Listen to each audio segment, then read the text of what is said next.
Am I the asshole for not forcing daughter to visit her dad? Hello. So I have a very complicated co-parenting relationship with my daughter, 13, dad. He lives in another state and rarely visits. He visits once a year. We do have a court order that states he can have visits, we just need to work them out first. We do a shared calendar. Now we don't do a whole lot of stuff, so there might be 1 to 3 weekends that are busy throughout the entire year. In January, he messaged me saying he would be coming out in February.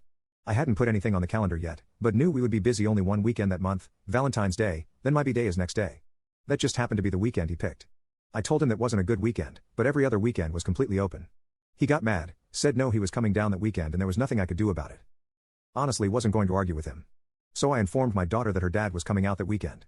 She freaked out when hearing when he was coming out. She told me her friends had told her that her crush was planning on asking her on a Valentine's date, would be her first ever date.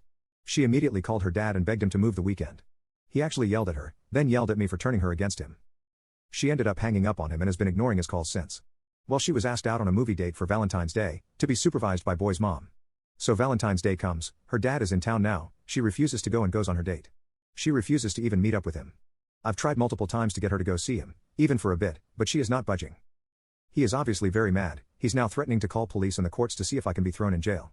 I've tried talking to her, but I can't drag her into the vehicle and force her to stay with him. So am I the asshole?